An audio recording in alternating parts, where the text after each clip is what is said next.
ada Raiders Lighting di situ yang memang saat ini hanya bisa kita tarik dari Australia.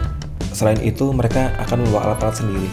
Kalau untuk tahun ini, kira-kira dari Raja Wali sendiri ada wishlist apa sih? Hai Tribuners, apa kabar? Balik lagi nih dalam podcast Tribunnews. Dan kali ini Sarah nggak sendirian dong. Kita sudah ada bintang tamu spesial di balik konser Dream Theater. Kita langsung saja sapa, ada Direktur Raja Wali Indonesia, Mas Taufik Rahaja. Ya, silakan Mas Taufik. Ya, terima kasih. Oh, ya, tepuk tangan dulu dong, ya kan? Terima kasih Mbak Sarah sudah diundang di Tribun Solo di hari ini. Iya, saya juga terima kasih Mas Taufik bisa meluangkan waktu nih. Pasti sibuk banget dong ngurusin Dream Theater yang mau konser ya kalau nggak salah tanggal 10 besok. Betul, tanggal 10 besok di Stadion Manahan, area parkir A dan B. Jadi nanti ketemu di Stadion Manahan, konser Dream Theater Top of the World Tour. Dan ini adalah konser satu-satunya di Asia. Ada 2 negara di Asia, ada Indonesia dan juga Jepang gitu. Jadi satu-satunya di Indonesia. Jadi satu-satunya di Asia Tenggara itu cuma Betul, Indonesia Asia Tenggara, aja. betul. Wow, jadi masyarakat Indonesia, apalagi yang ngefans sama Dream Theater patut berbangga dong ya. Raja Wali loh yang ngedatengin Dream Theater ke Indonesia, ke Solo. Nah, tapi sebelum kita nanti mau ngobrolin lebih lanjut soal Dream Theater, kayak pengen tahu nih sebenarnya tuh Raja Wali Indonesia apaan sih? Kan katanya kalau nggak kenal maka nggak sayang ya Mas ya. Boleh dong diceritain soal Raja Wali Indonesia? Ya, Raja Wali Indonesia sendiri adalah promotor musik, berangkat dari Yogyakarta. Selain itu kita juga event consultant gitu ya, dan event management. Ada 5 festival musik besar di Indonesia yang kita bidani. Ada Prambanan Jazz, ada Jogja Rokarta Festival, ada Batik Musik Festival, ada Mocosi Festival. Kemudian ada satu lagi Jogja Rokarta gitu. Jadi ada 5 festival besar. Kemudian selain itu kita juga buat bikin konser-konser di konser artis internasional, artis nasional gitu ya. Konser tunggal gitu ya. Tidak saja ada di Jogja tetapi juga tidak di Jakarta, tapi kita mencoba lebih merata lagi bisa ke banyak daerah di Indonesia. Ya harapannya sih kita pengen ngangkat musik turismenya yang ada di Indonesia ya. Jadi punya banyak pilihan gitu.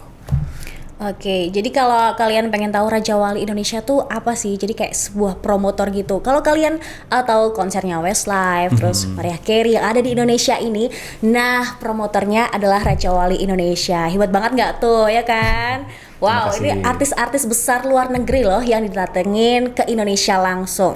Pasti juga ada kendala. Kalau nggak salah itu juga mengawali dari proyek-proyek kecil dulu sampai sekarang bisa gede banget. Betul. Ya kan? Boleh dong ceritain. Ya kalau cerita soal sejarahnya Raja Wali Indonesia pertama kali itu sebelum ke Raja Wali Indonesia malah justru core bisnisnya adalah penerbitan buku. Didirikan oleh sekarang posisi komisaris yaitu Pak Anas Syahrul Alimi.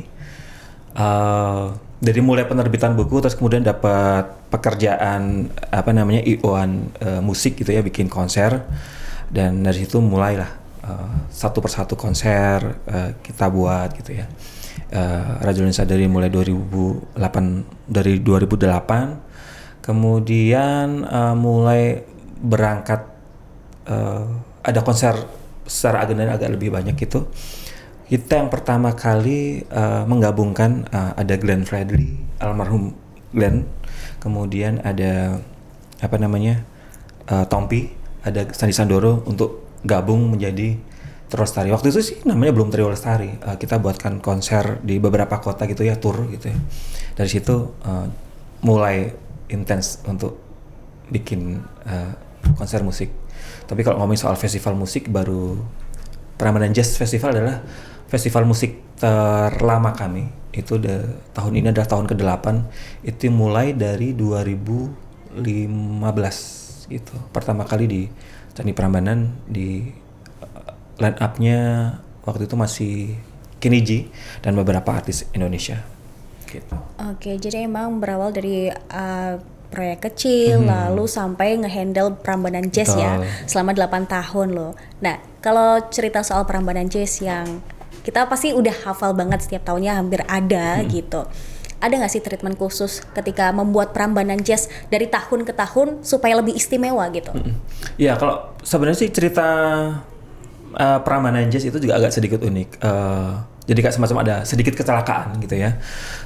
Kita sempat dealing dengan salah satu venue yang ada di Jogja, ballroom gitu. Kita mau buatkan sebuah tontonan konser eksklusif seperti itu.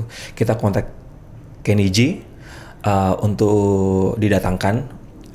Kemudian ada komunikasi yang membuat dari pihak hotel itu, dari pihak venue-nya itu membatalkan sepihak gitu. Akhirnya tapi kami kan harus menjaga komunikasi dengan artis internasionalnya ya, karena juga itu bagian dari track record pekerjaan kita nanti ke depannya gitu, supaya lebih memudahkan. Dari situ kita mencoba untuk mencari alternatif venue yang ada di Jogja, outdoor gitu ya, yang luas gitu, untuk kita pindah Kenny G ini ke venue tersebut. Tetapi ketika ngomongin soal venue-nya, Prambanan adalah salah satu pilihan gitu. Borobudur juga bisa menjadi salah satu pilihan juga kalau ngomongin soal ada di area heritage ya. Kita pengennya kalau bikin sesuatu tuh ada value tambahnya gitu ya. Jadi kita memang sengaja milih venue-nya yang heritage gitu. Dari situ kemudian pengalaman pertama ya masih banyak kelemahan-kelemahan. Kita bicara soal festival musik pertama kali gitu ya, dengan line up yang lebih dari satu gitu ya. Kami memang harus belajar banyak, karena kalau ngomongin soal apalagi dengan komunikasi dengan artis internasional, dan ada beberapa rule, karena perubahan itu kan selalu ada, termasuk perubahan pada saat di hari hanya di tahun 2015 itu, yang seharusnya Kenny G sebagai penutup, tetapi tiba-tiba dia minta lebih maju lagi, jadi secara rundown harus berubah, yang artinya tuh ya kalau ngomong soal secara show management jadi agak sedikit kacau gitu. Karena tapi dari situ ya nilai positifnya di 2015 kita belajar secara target dari ya cuman 5.000 penonton, yang datang di situ 8.000 orang gitu ya. Kemudian dari tahun ke tahun kita mencoba perbaiki lagi di tahun berikutnya, yang tadinya cuma 1 malam, kemudian ada di 2 hari, kemudian menjadi 3 hari, yang tadinya cuma ada 2 panggung, tiba-tiba terus kemudian kita yang di panggung festival kita tambah jadi 1 panggung lagi, ada 2 panggung festival, kemudian 1 panggung special show gitu. Ya selalu ada selalu ada perbaikan setiap tahunnya, karena kita belajar dari tahun ke tahun ya, mulai dari soal handling artisnya, soal strategi promosinya, kemudian belajar soal show manajemennya, yang timekeeping sebuah festival besar gitu ya, sampai dengan treatment yang terakhir kemarin di 2022 ya, meskipun tampak seperti kita 2 tahun nggak ngapa-ngapain, tidak bekerja secara offline, ada penonton langsung di hadapan kita, itu juga jadi kayak semacam kita harus belajar lagi nih soal proses adaptasi itu ya, dengan ya dibilang cukup sukses kemarin. Itu pertama kali kita bisa buat festival offline lagi di Prambanan Jazz Festival 2022 kemarin yang ke-8. Ya secara target penontonnya melebihi target gitu ya. Dan ya meskipun belum bisa kapasitasnya secara normal, masih social distancingnya, awalnya kita announce-nya masih dengan kebijakan yang social distancing, protokol kesehatan yang sangat ketat gitu ya. Tapi kan secara perkembangannya kan kita juga melalui banyak bulan untuk melakukan promosi dan macam-macam, dan kebijakan pun juga mulai berubah lagi. Jadi secara strategi promo yang di awal adalah jualan tiketnya dengan kursi, ya mau nggak mau kan kita juga harus konsisten dengan itu, harusnya tetap dengan kursi. Ya sebenarnya sih kalau secara impian cita-cita yang pengennya kalau festival musik ya berbaur gitu ya, standing, berdiri gitu. Karena lebih terasa vibes-nya, lebih seru. Betul, juga kan. Karena juga orang lama tidak ke Prambanan dalam rangka festival musik gitu ya, dan sudah ada bisa konser offline lagi, ya akhirnya sementara itu diredam dulu keinginan itu. Semoga nanti di 2023 sudah bisa normal lagi gitu. Tapi kemarin sudah cukup seru dan target penontonnya juga kita nggak nyangka juga banyak yang datang di sana. Protokol kesehatan pun juga kami lalui dengan tertib. Ada vaksinasi di lokasi gitu ya, vaksin booster kita siapkan juga. Terus kemudian juga ya orang pakai masker gitu. Tapi yang pasti yang selalu tidak pernah ketinggalan pada saat di Prambanan Jazz adalah ya selalu ada pasar kangennya. Jadi ketika orang datang dari luar kota gitu ya, ada jajanan-jajanan yang ada di Prambanan Jazz itu mengobati kangenan. Musik, jajan, terus nongkrong, ya macam-macam. Apalagi ketemu orang-orang baru di Betul, sana. ya. Kayak nambah relasi juga gitu kan. Nah ini kan Raja Wali Indonesia banyak banget project yang udah dikerjakan atau sedang dikerjakan dalam proses ini. Pasti ada dong ciri dari Raja Wali Indonesia ketika mau menampilkan suatu karya dalam sebuah event itu. Ciri utamanya sih sebenarnya tidak melulu soal line up dan juga konsep-konsep itu, tetapi ada hal-hal yang pengen kami angkat ke permukaan soal musik turismenya. Jadi memang sengaja pilihan venue-nya itu tidak di kota-kota mainstream seperti Jakarta yang memang secara agenda konsernya bisa setiap bulan tuh selalu ada gitu ya. Tetapi kita pilih venue-venue yang memang ada nilai heritage atau terus kemudian memang ada nilai kelokalan yang sangat menjadi ciri khas sebuah kota gitu ya, untuk kita jadikan venue gitu. Jadi ya apalagi kalau ngomongin soal artis internasional, meyakinkan mereka, komunikasi dengan mereka, membawa konser mereka ke sebuah kota yang sebelumnya belum pernah ada konser internasional sama sekali, itu cukup cukup effort dalam arti, tetapi juga bukan perkara ya gampang-gampang, susah sih sebenarnya selama sarana prasarananya kamu bisa menyiapkan, kita sebagai promotor bisa menyiapkan, ya mereka pasti ya oke gitu ya. Jarak antara antara bandara ke venue, terus kemudian venue ke hotel gitu-gitu, hotel bintang berapa di sana ready dan sebagainya gitu tuh. Ya kita perlu sampaikan itu ke semuanya, kita sampaikan itu semua ke artis gitu, dan mereka oke, ya tinggal kita atur deposit pemberian dibukanya, log tanggal dan sebagainya gitu, jadwal strategi promosi bagaimana, mau announce kapan gitu, ya sudah rilis gitu. Oke, ini kan Raja Wali Indonesia tadi sempat ngomong soal selain konsep konsernya, tanggalnya, tapi juga menginformasikan tentang bisa dikatakan hal-hal yang rinci tapi nggak bisa dianggap sepele.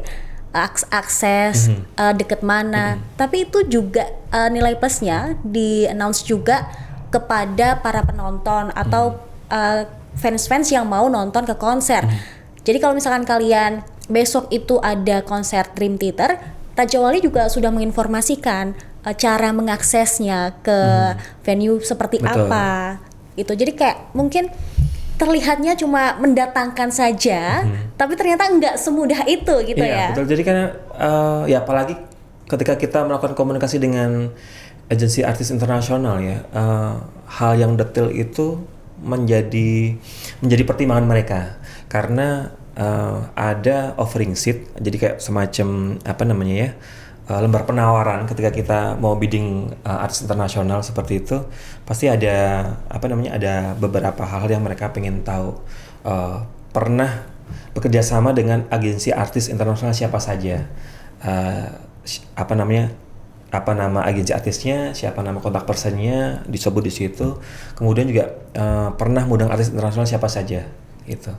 Ada ya, dulu pas di awal-awal kita mengundang Kenny G, ya agak susah, apalagi terus kemudian venue-nya ada di outdoor. Pertimbangan outdoor itu bagi artis internasional kan bagaimana mengamankan ketika nanti cuacanya tidak mendukung gitu-gitu loh. Jadi soal sebelum perform kan mereka pasti juga akan ada sound check ya, alat-alat mereka kena panas langsung gitu juga bagaimana gitu-gitu. Tapi begitu dari kita pernah melakukan sekali pecah telur mengundang artis internasional di outdoor, berikutnya jadi lebih mudah, dalam arti bukan kita yang menawarkan, justru kadang-kadang ada beberapa artis yang pengen tampil ada di situ sama seperti si itu gitu juga ada gitu.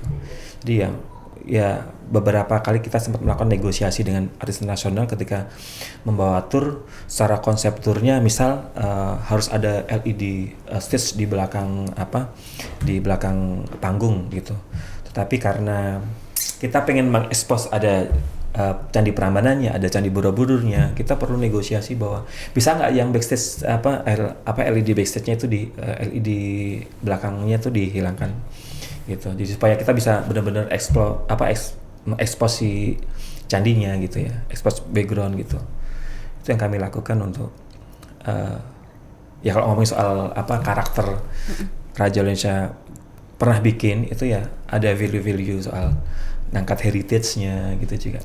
Jadi juga memperkenalkan soal Indonesia ya, nggak melulu kita selalu ambil dari luar, tapi supaya orang luar juga tahu Indonesia itu tuh kaya banget loh akan budaya. Ya kalau ngomongin soal artis internasional datang ke sini kan juga bagian dari strategi promosi budaya ya, dalam arti kalau kita mungkin membayar mereka sebagai endorser untuk mempromosikan Indonesia gitu ya, mempromosikan tempat-tempat wisata atau destinasi yang pengen kita angkat gitu.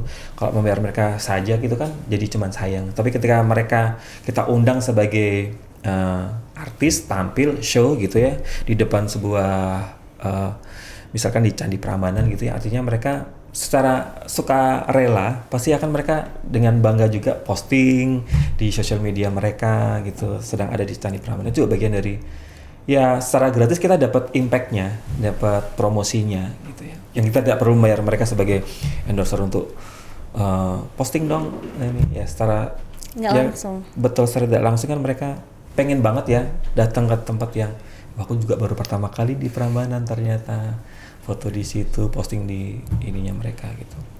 Nah oke, tapi yang terbaru ini Raja Wali Indonesia juga akan mendatangkan Dream Theater ya, yang akan konser di tanggal 10 Agustus besok. Tapi ada yang istimewa nih. Kalau biasanya konser band-band besar, apalagi nih band rock asal AS ya, itu ada di ibu kota, Jakarta lah. Cuman ini didatangkan langsung ke Solo, Jawa Tengah yang ada di Indonesia. Nah ini tuh alasannya apa sih? Apa karena di kota kelahirannya Pak Jokowi, sekaligus Pak Jokowi juga seneng banget kan soal band-band rock gini?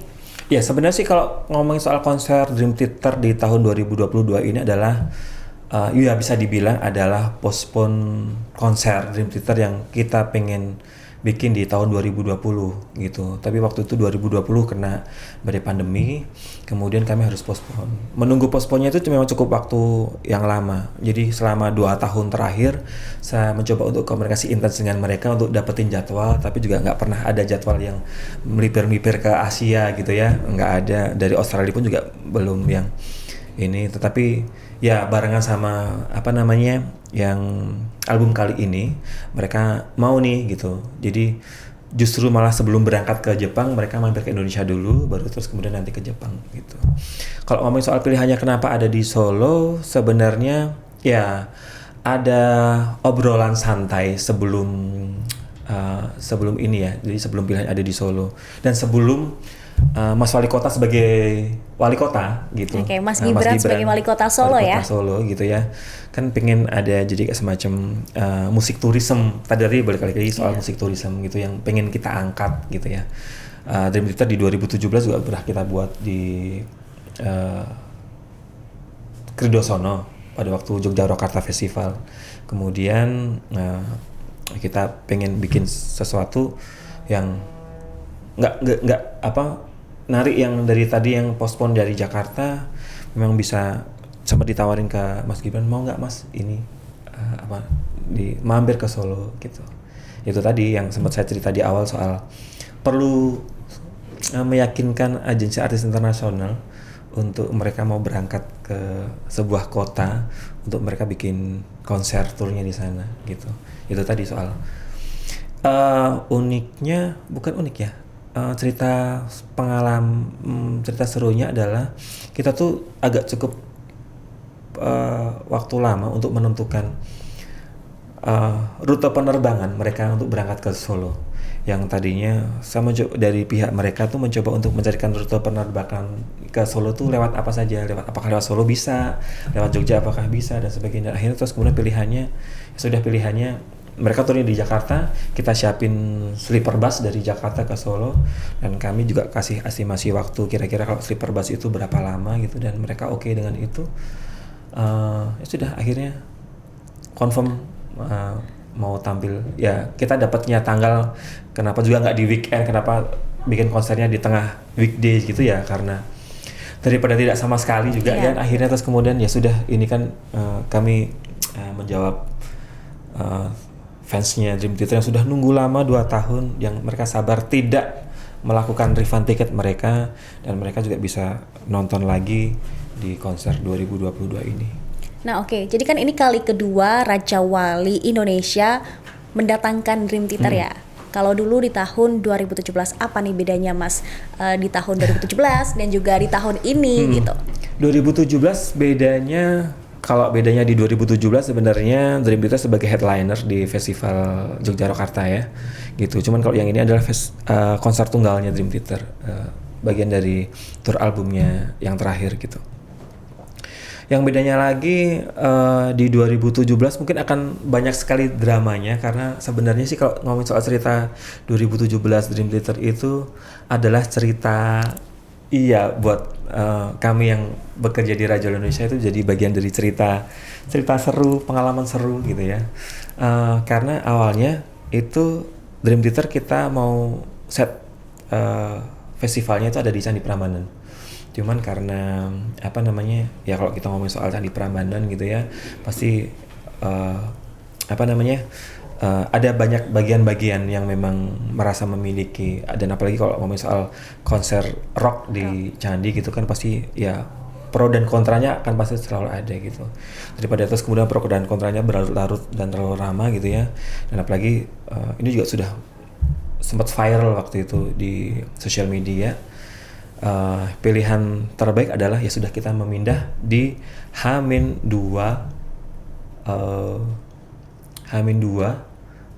pelaksanaan konsernya. Artinya bahwa ya Bandung Bondowoso versi baru itu terjadi, karena kalau ngomongin soal sebuah panggung musik internasional gitu kan, biasanya kita nyiapin dalam kurun waktu ya 7-10 hari, dan ini kita hanya siapin cuma dalam 2 malam gitu ya. Ya itu pekerjaan yang luar biasa. Jadi dramanya itu drama-drama yang memang kadang-kadang komunikasi kita dengan tour manager, manajer produksi, production manajernya mereka itu juga emosinya tuh sangat-sangat terasa sekali, karena ya marah, terus kemudian sampai sedihnya setelah event itu jadi dapat banget tuh, karena ya dramanya itu ada di 2017 gitu. Itu yang terjadi, dan ya yang kali ini sih semoga sih lebih lancar, lebih enak, karena juga secara line up-nya juga kita secara prepare-nya, kalau sekarang sih prepare-nya irisan secara waktu loading-nya cuman barengan sama Asian Para Games saja di venue yang sama gitu ya. Ya keren sekali Solo punya event internasional dalam waktu bersamaan gitu ya, dan ini juga bagian dari pasti secara kunjungan tamu-tamu datang ke kota Solo pasti wah jadi salah satu alasan kenapa dipilih di kota Solo itu ya. Dan ini emang kalau tadi lihat di drama di tahun 2017 ada rasa marah, terus sedih, tapi sebagai pekerja di Raja Wali Indonesia tetap harus profesional dong. Profesional. Jadi segala hal yang namanya, kan kalau ngomongin soal artis internasional kan pasti ada riders yang harus kami penuhi. Betul. Dan selama riders itu bisa kami penuhi dan mereka bisa perform secara maksimal gitu ya, itu adalah apresiasi yang luar biasa buat ya dari sisi artisnya juga, iya dari sisi kami sebagai promotor juga. Puncak kebanggaannya ada di situ gitu ya, kita bisa memberikan sajian yang sangat berkesan, meninggalkan kesan yang sangat baik, dan mereka pun juga ya ada hal-hal yang memang bisa, meskipun melalui drama itu, tetapi ketika respon penontonnya bagus, crowd-nya banyak. Terus kemudian mereka juga sempat melakukan apa namanya ya? Waktu itu mengkomposisi ulang gundul-gundul pacul yang ditampilkan di salah satu setlistnya mereka gitu ya. Ya itu juga kejutan yang luar biasa bagi kita ya sebagai orang Indonesia, dan mereka ternyata mengulik sejauh itu juga ternyata tentang Indonesia tentang Indonesia, supaya merasa lebih dekat dengan fans yang ada di Indonesia gitu. Itu cara mereka ya. Nggak tahu nanti kalau pas di Solo mereka bikin kejutan apa lagi, ya kita tunggu gitu. Kita tunggu ya, di tanggal 10 besok akan ada kejutan apa nih dari Dream Theaters. Karena tadi sempat spill juga ini konser 2 tahun tertunda gara-gara pandemi.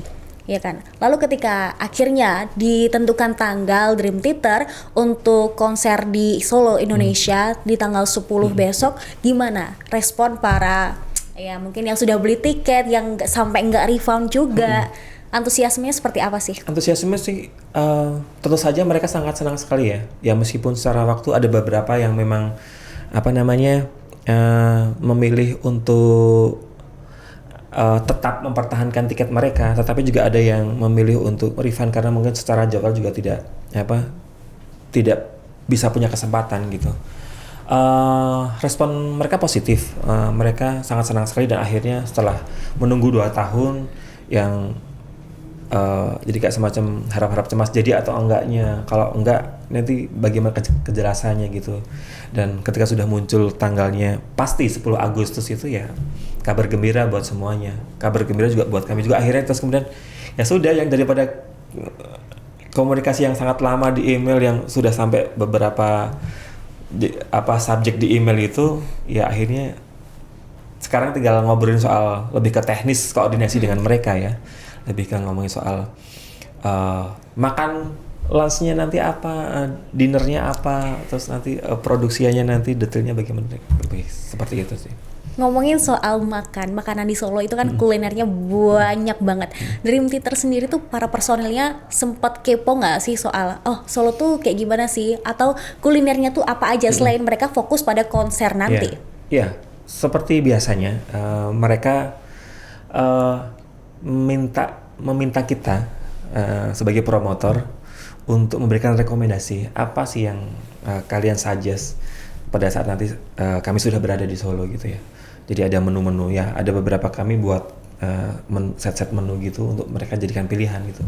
Dan kita juga masukkan gitu local cuisine-nya yang ada di Solo ya, pasti gitu ke mereka gitu. Tinggal nanti mereka milih, begitu mereka datang, nanti set memilih lunch-nya akan ini dan sebagainya gitu sampai dengan hari terakhir. Bahkan di hari terakhir mereka juga after party ya mereka menyebutnya gitu ya, setelah mereka benar-benar selesai perform gitu, harus disiapkan, mereka nanti akan memilih kuliner-kuliner yang ada di sekitar, restoran sekitar atau kuliner sekitar itu apa. Nah ini dari tim kita yang akan membelanjakan itu dan kemudian sudah siap ready di belakang panggung. Jadi begitu mereka selesai tampil, mereka akan ada di backstage menikmati itu. Dan kembali lagi di besoknya ke Jakarta. Oke, aku penasaran banget nih. Mungkin bisa di-spill salah satu kali ya menu yang direkomendasikan gitu kepada para personilnya.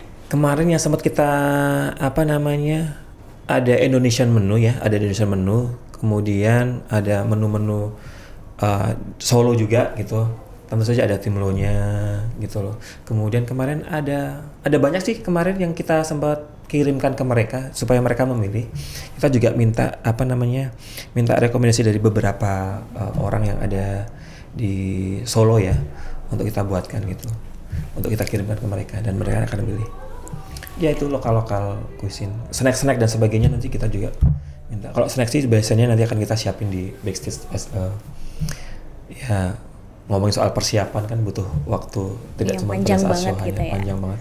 Ya mereka kan sampai di sini tanggal 8, 9 H-1 soundcheck dan sebagainya. Hari hanya tanggal 10, tanggal 11 udah balik lagi ke Jakarta untuk penerbangan ke Jepang. Oke, kalau untuk sound sendiri, katanya nih mereka langsung mendatangkan alat-alat soundnya itu tuh dari Amerika Serikat. Mereka nggak mau atau lebih memilih alat-alat mereka sendiri gitu loh, daripada yang ada di Indonesia. Betul nggak sih Mas? Kalau sound sih sebenarnya kita ada riders yang memang harus kita penuhi. Jadi kayak lighting, sound system, technical ridersnya mereka yang harus kita siapin. Tetapi selain itu mereka akan membawa alat-alat sendiri.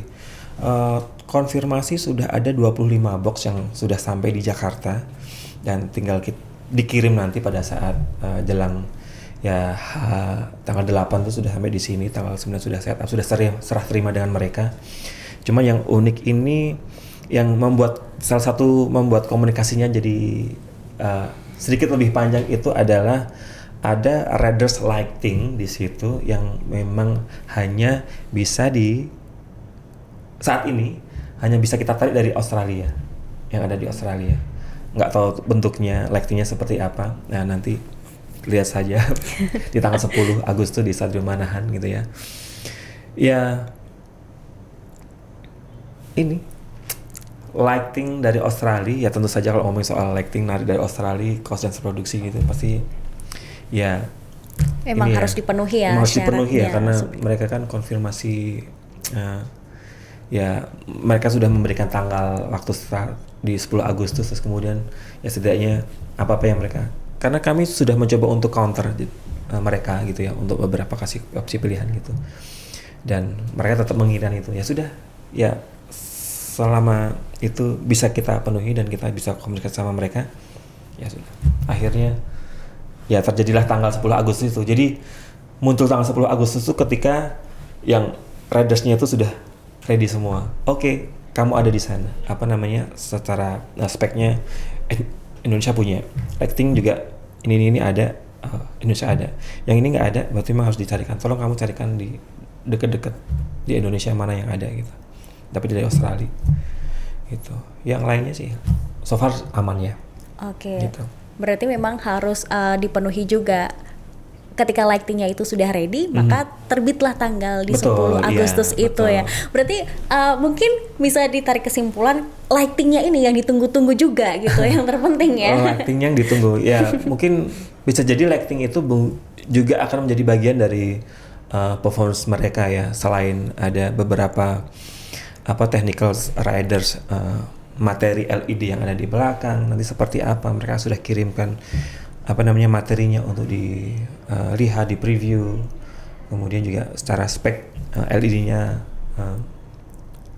itu yang kemarin yang cukup waktu lama untuk menentukan keluar tanggal 10 Agustus terus kemudian kita buru-buru, jadi kesannya sih memang buru-buru ya, secara persiapan sangat singkat sekali, promosinya memang nggak cukup waktu banyak gitu ya karena kita nunggu terus kemudian dapat tanggalnya ya mau nggak terus kita harus segera rilis tanggalnya.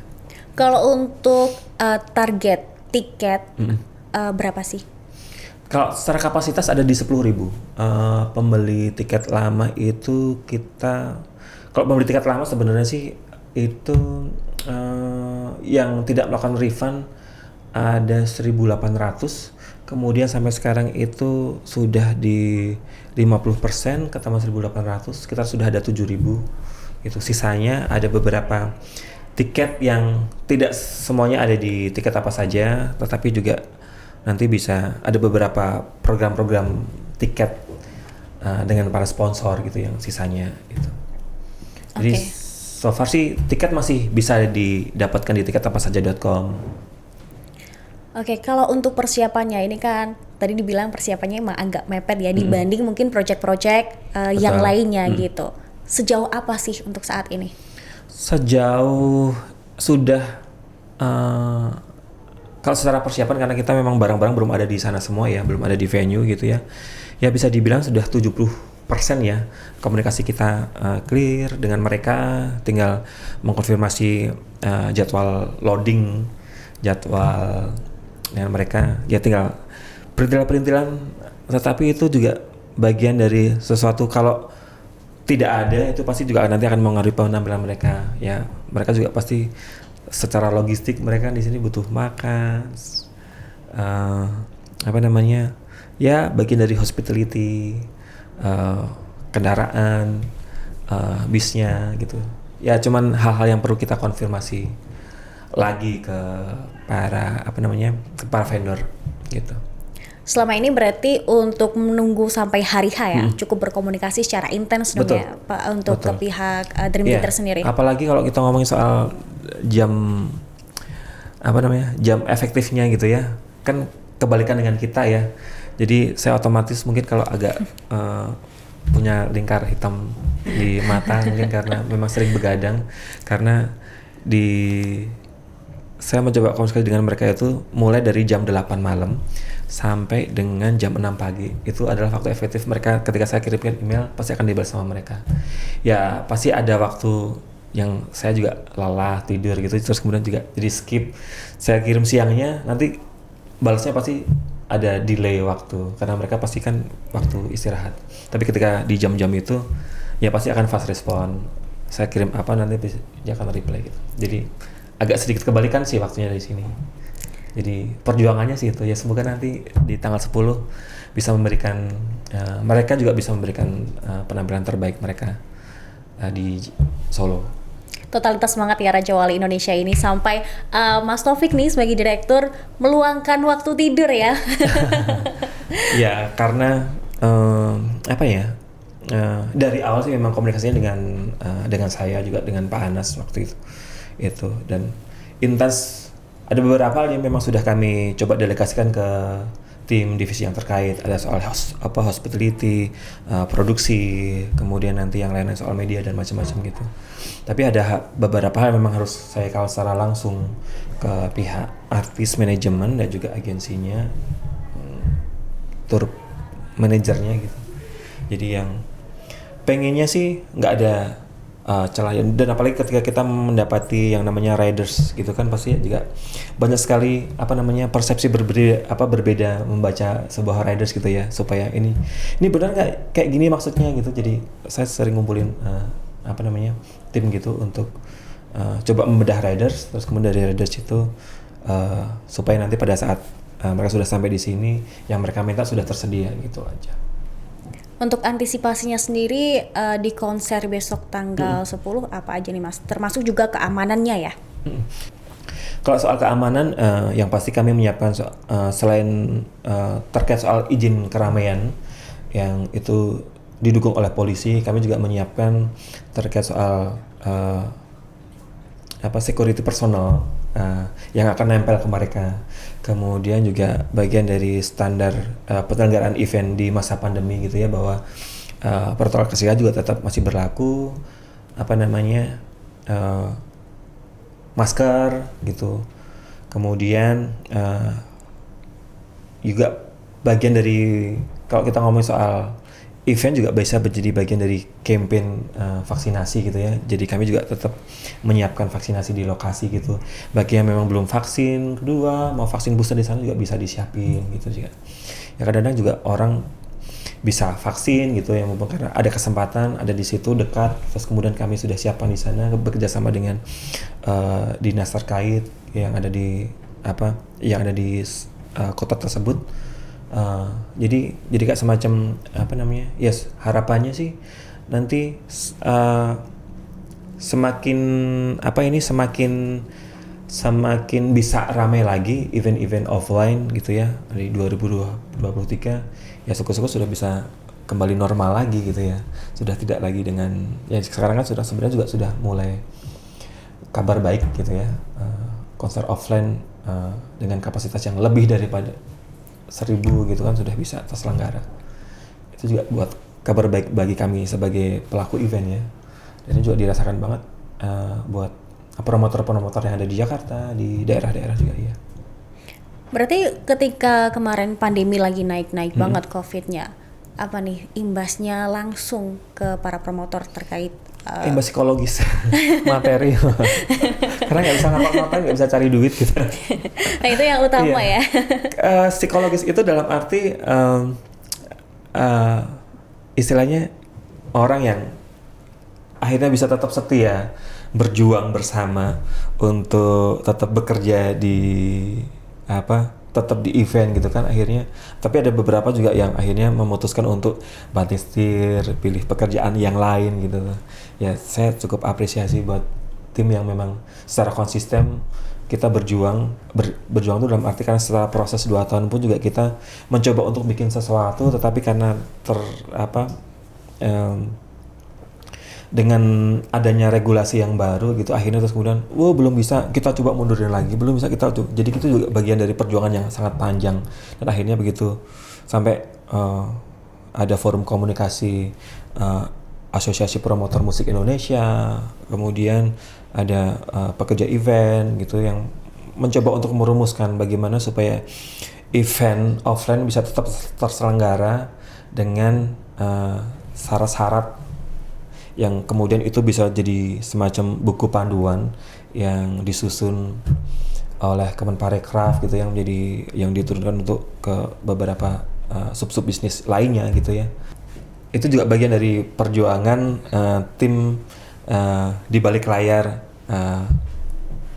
promotor musik, event organizer, dan lain-lain gitu. Terus kemudian merumuskan sebuah panduan yang itu bisa dipakai untuk penyelenggaraan sebuah event gitu ya. Jadi standar event sekarang yang bisa bisa diberikan rekomendasi untuk terselenggara yang memenuhi syarat-syarat yang sesuai dengan panduan itu gitu.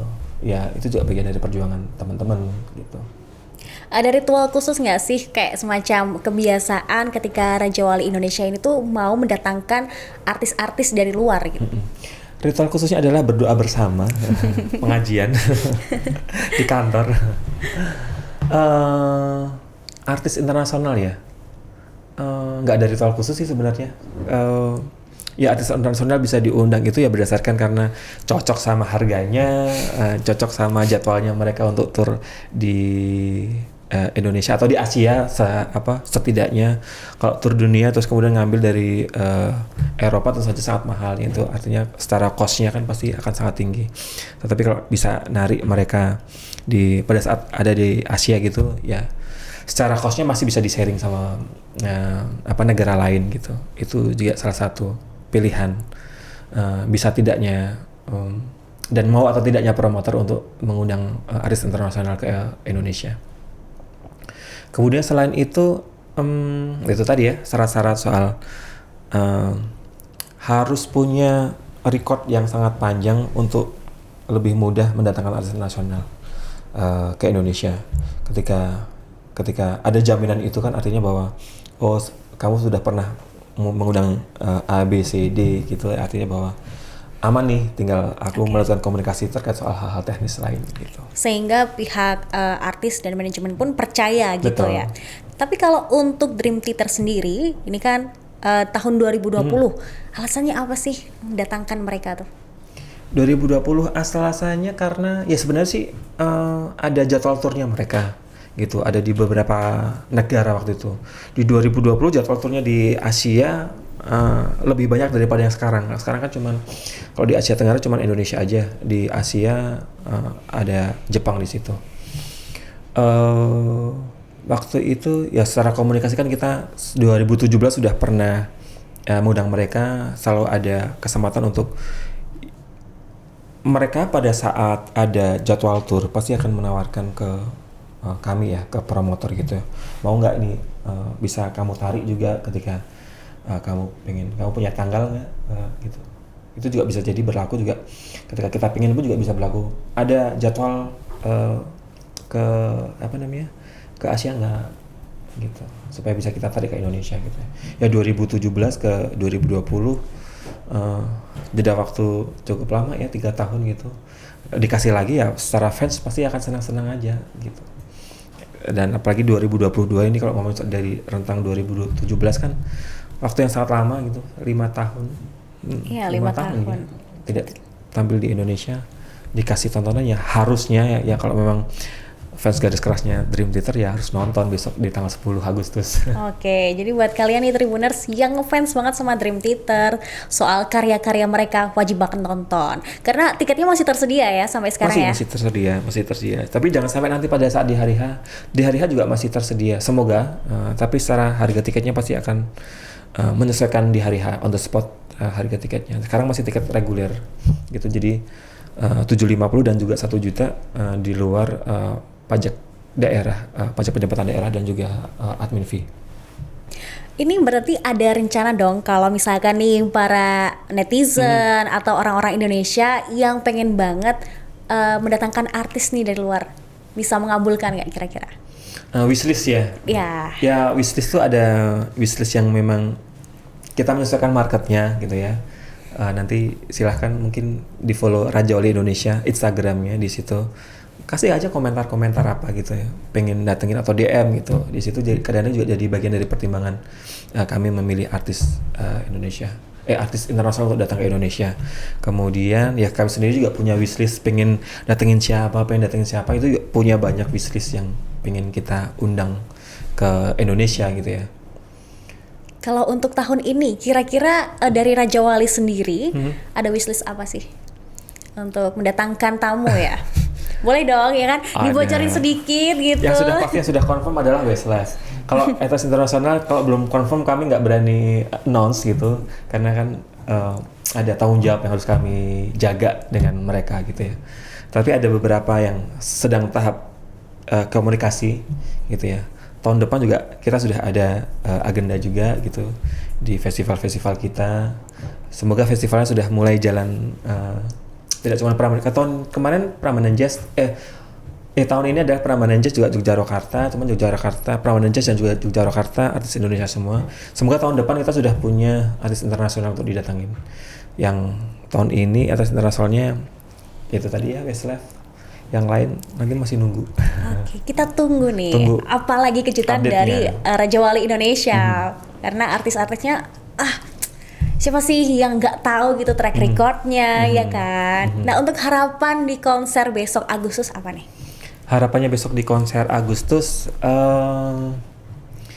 ya saya tahu tanggalnya Big Days, tapi semoga yang datang besok di Stadion Manahan itu tiketnya sold out pastinya ya. Harapannya setiap promotor yang pengen bikin konser gitu ya, dengan tiketnya sold out pasti nanti kita akan jadi kayak sedikit candu bagi kami sebagai promotor musik untuk ya next. Oke nih Solo salah satu alternatif venue untuk konser internasional kita bisa bawa ke Solo gitu ya. Ya, jadi jangan lupa beli tiketnya. Oke, jangan lupa beli tiketnya ya buat kalian penggemar Dream Theater, karena nggak boleh banget ya untuk dilewatkan. Betul, karena kita nggak tahu ya setelah di 2022 mereka bisa ke Indonesia lagi kapan. Kadang juga ya 2 tahun kemarin juga posisinya juga menunggu yang cukup lama gitu ya. Setelah ini ya kita belum tahu. Mumpung ada kesempatan Dream Theater ke Indonesia lagi, jadi jangan lewatkan kesempatan ini. Nah, ini terakhir banget. Ini kan Presiden Jokowi itu penggemar band rock ya. Kira-kira apakah emang ada rencana, sudah direncanakan Pak Presiden tuh bakalan ikut nonton langsung ke Stadion Manahan besok? Atau mungkin ada jajaran di kabinet atau pemerintahan yang bakal jadi tamu di sana? Kalau secara konfirmasi langsung dengan kami, ya bisa jadi akan ada dalam arti ya kita nggak tahu ya, karena banyak sekali yang sudah memesan tiket Dream Theater besok gitu mengatasnamakan gitu ya, tapi tidak secara langsung yang mereka akan datang di lokasi besok, karena ada beberapa kalau pejabat-pejabat mereka akan datang tidak melakukan konfirmasi dan tiba-tiba mereka akan datang di sebuah konser besok di tanggal 10 itu juga, karena kayak ya ini kita bisa melihat mereka mungkin juga tidak sebagai RI1 tapi juga sebagai seorang yang fans garis kerasnya Dream Theater gitu, pengen nonton gitu ya. Ini ada kesempatan buat bisa datang gitu ya, apapun profesinya gitu ya. Ya karena juga tidak ada treatment khusus, karena kami juga tidak menyiapkan yang ada namanya seat VIP ada di sana. Yang ada cuma festival A dan juga festival B. Pun ketika Bapak Jokowi hadir gitu nanti ya mereka pasti akan membaur dengan penonton festival yang lain, festival A tentu saja pasti gitu. Kalau beliau hadir gitu ya. Tapi secara konfirmasi sampai sekarang kemarin sih sudah sempat ada beberapa pejabat-pejabat gitu yang melakukan pembelian tiket melalui ajudan mereka gitu ya. Berapa banyak tiketnya gitu, ada 10, beli 20, beli 30, 40 gitu. Sudah. Oke, jadi kita tunggu nih apakah jadi, Bapak ya. Jokowi akan hadir menonton langsung konser Dream Theater ya kan? Kita nggak tahu, kita tunggu nggak aja. tahu, bisa jadi nanti Mas Wali Kota langsung ini ya anak meminta, loh Pak, kamu Ya, sebagai boleh. fans Dream Theater gitu kan, terus kemudian bisa ini. Karena Mas Gibran kan kemarin udah welcome banget ya konser diadakan di Solo, Jawa Tengah ini. Betul. Ya kayak kemarin berita terakhir yang kemarin juga sempat viral gitu ya. Ya kalau Pak Jokowi ya postingan yang diposting sama Mas Gibran gitu ya.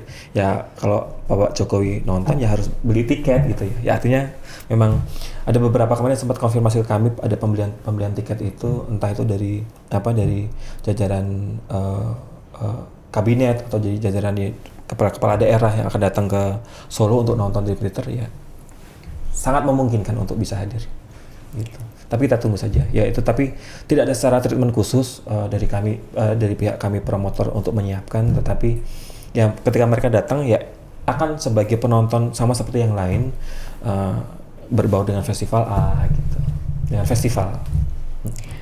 Oke, jadi itu tadi ya soal seluk-beluk Raja Wali Indonesia dan juga kita spill dikit soal dibalik konser Dream Theater besok tanggal 10 Agustus ya di Stadion Manahan gitu. Jadi buat kalian jangan sampai ketinggalan konser ini.